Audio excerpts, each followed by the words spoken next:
अस्सलामुअलैकुम, welcome back to my YouTube channel. आज की इस वीडियो में बात करें मैं 2011 केस के हवाले से। जैसा कि आप सभी जानते हैं, वालिदैन कल अपनी बेटी से मुलाकात कर आए। बहुत से जो है व्यूअर्स ने, बहुत से फॉलोअर्स ने हमसे बहुत से सवालात किए कमेंट्री के ज़रिए और कहा कि आप कह रही हैं कि अगर 2011 इतनी ही बेताब से अपने वालिदैन से मिलने के लिए, उनके साथ जाने के लिए, तो फिर वो क्यों नहीं आई। तो इसके हवाले से आपको मुकम्मल आगाही देंगे और सबसे बड़ी खबर जो शेयर करने जा रहे हैं 2011 की बहन के हवाले से। 2011 जिस बहन के बगैर नहीं रह सकती, जो छोटी बहन जो है वो अपनी बहन के बगैर नहीं रह सकती थी। आखिर उसका क्या कहना था अपनी बहन से मिलने के बाद, उसकी भी मासूमाना अंदाज में बातें सुनेंगे और जिसे सुनकर आपकी भी आंखें नम होने वाली हैं।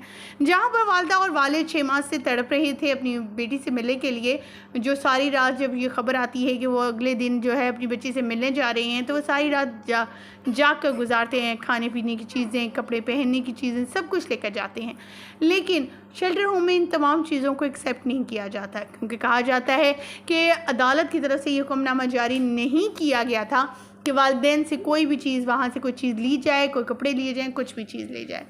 ख़वातीन हज़रात, सोचने की बात एक तरफ है, अगर बहुत से लोग उंगली उठा रहे हैं, यहाँ तक कि जो हमारे अपोजिट ज़हीर गैंग के सूलतकार हैं, उन्होंने भी रात को बहुत सी बातें की और कहा कि देखो जी, ये वालिदैन अगर इतने ही थे तो बेटी को गाड़ी में बिठाते, इतनी बच्ची थी तो लेकर आ जाते। किस तरह की बातें करते हैं। तो सोचिए, जिन वालिदैन को मिलने के लिए 2011 से कराची में शेल्टर होम में 6 माह हो गए, 6 माह बाद इजाज़त मिली। यहाँ तक कि इजाज़त तो मिली, लेकिन जज एक पास रहना था, अलग से मुलाकात नहीं होनी थी। तो सोचिए वो कैसे अपनी बेटी को उठा कर ले आते घर में। बहुत से प्रोसीजर थे, बहुत सी कार्रवाइयाँ होनी थी, फिर जाके ये मामला होता। अभी तो सिर्फ यही बताया जा रहा है कि वो इंटरेस्टेड थी अपने वालिदैन से जाने का। उन्होंने जो है इजहार किया था, अपनी बहन के साथ भी इजहार किया था। बहन का कहना था, जब पर्सनली हमने उनसे बातें की, हमारे चंद यूट्यूबर्स ने उनसे मुलाकात की, उनकी फैमिली से, तो उनका पर्सनली कहना था कि हम वो वीडियो तो शेयर नहीं कर सकते, लेकिन हाँ ये ज़रूर बता सकते हैं कि वो बच्ची काफ़ी जज्बाती थी। वो जब अपनी बहन से वापस आ रही थी तो यही कह रही थी कि आप क्यों नहीं हमारे साथ आ रही, आप भी चलें, आप क्यों इधर रह रही हैं, आपका घर है। तो ये चीज़ें काफ़ी इमोशनल भी थी। ख़वातीन हज़रात, माँ बाप बेबस हैं इस टाइम और कहा जा रहा है कि बड़े ही ये बातें अगर वालिदैन के लिए इतना आसान होता तो क्या वो इतने वालिदैन के बगैर वो उदास मिल लेते, क्यों नहीं लेकर आए, उसे घर वापस ले आते। लेकिन ऐसा नहीं हो सका। 6 माह बाद उन वालिदैन को जो इजाज़त मिल रहा है इस वक्त, उनके बहन भाइयों से हर चीज़ को देखते हुए ही काम करना पड़ रहा है। हर चीज़ ऐसे ही नहीं हो जाए। अगर पॉइंट ऑफ व्यू आ सकता है सामने कि बच्ची ने खुद इजाज़त मांगी है, बल्कि खुद इजहार किया है आहिस्ता आहिस्ता। ये भी कहा जा रहा है कि मेहदी अली काज़मी की तरफ से, कि जिब्रान नासिर की तरफ से, कि एक बार फिर से हर महीने या 2 महीने बाद बच्ची से मुलाकात करनी चाहिए और चंद दिनों बाद या फिर से मुलाकात होनी चाहिए, ताकि बच्ची और वालिदैन के दरमियान जो है एक मुस्बत और जो है अच्छा रिश्ता कायम हो। क्योंकि ज़हीर गैंग ने उनके ख़िलाफ़ उनकी बच्ची को बहुत कुछ पढ़ा रखा है। यही कहा है कि वो तुम्हें मिलने आएंगे, तुम्हारे खाने में जहर मिला देंगे, तुम्हें मार डालेंगे, तुम्हें ज़िंदा नहीं छोड़ेंगे। यानी उसको इतना ज़हनी टॉर्चर कर रखा है कि उसके अंदर खौफ पैदा कर दिया है। ये खौफ कि अगर वो वालिदैन के पास गई तो वो गैर महफूज होगी, तो ज़हीर गैंग के पास जाएगी तो वो महफूज रहेगी। सोचिए, अपने ही वालिदैन के पास जाना उसके लिए जो है वो महंगा पड़ रहा है और उसको जो है अजियत होगी, और जो गैर लोग हैं जिनसे वो कभी मुलाकात नहीं की, वो उसके सगे बन गए हैं। काफ़ी अजीब चीज़ें हैं जिसको आप भी महसूस करेंगे, सुनेंगे, पढ़ेंगे तो आप भी इस बात को सोचेंगे, इन चीज़ों को। तो ये चीज़ें तो क्लियर हो गई। एक बात आपसे कि आखिर 2011 को वालिदैन साथ लेकर क्यों नहीं आए। दूसरा पॉइंट जो सबसे अहम था कि MLO होगा या नहीं होगा, तो उसके हवाले से भी आपको बताते चलें, MLO तो ज़रूर होगा।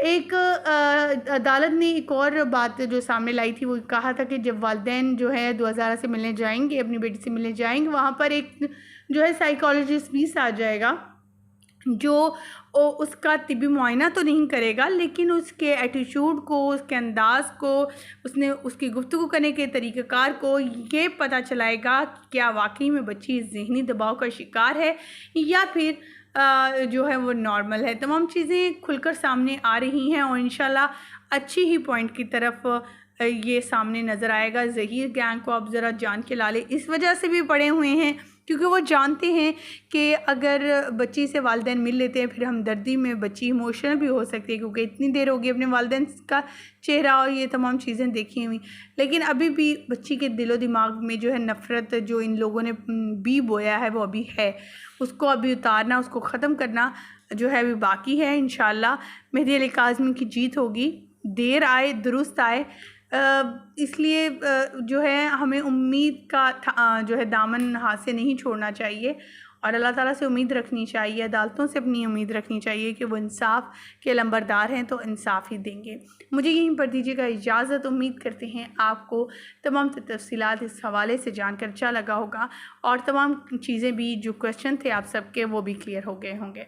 मुझे यहीं पर दीजिएगा इजाज़त। उम्मीद करते हैं आपको हमारी वीडियो अच्छी लगी। लास्ट में आपको सुनवाते हैं मेहदी अली काज़मी का वो बयान, वो बातें जो अपनी बेटी के साथ लास्ट मोमेंट में उन्होंने की। बरकत नाम से शुरू करता हूँ और अल्लाह के शुक्र के साथ ये वीडियो का आगाज़ करता हूँ जिसने ये मौका फ़राहम किया कि एक बाप 6 महीने के तवील इंतज़ार के बाद बिलाखिर अपनी बच्ची के गले लग सके। और पाकिस्तान की मुअज़्ज़िज़ अदलिया का भी शुक्रिया अदा करूँगा जिनकी बदौलत ये दिन नसीब हुआ कि एक बाप, एक माँ, बच्ची की 2 बहनें बच्ची के गले लग सकी और ये दिन नसीब हुआ। अल्हम्दुलिल्लाह आज 5 घंटे की एक मुलाकात हुई। कहने को तो 5 घंटे बड़े तवील होते हैं, लेकिन यकीन करें टाइम गुजरने का एहसास ही नहीं हुआ।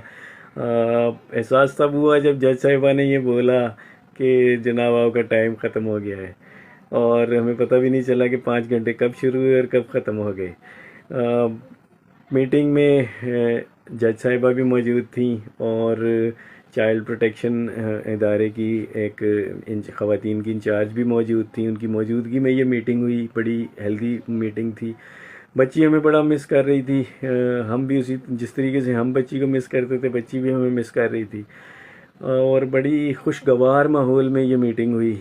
मैं अदलिया का जितना शुक्र अदा करूं, जस्टिस सलाउद्दीन पंवर साहब का जितना शुक्र अदा करूं कम है जी, कि 6 महीने के तवील और तकलीफ़ दे इंतज़ार के बाद ये वक्त नसीब हुआ कि एक बाप, एक माँ और 2 बहनें हम अपनी बच्ची के गले मिल सके, बहनें अपनी बहन के गले मिल सकी और गले मिल कर रो सके। और बड़े खुशगवार माहौल में ये मीटिंग रही। बड़ी प्यारी बातें हुई, बड़ी हेल्दी डिबेट्स हुई, बड़ा भरपूर बच्ची से हमने प्यार किया इस पूरे 5 घंटे में।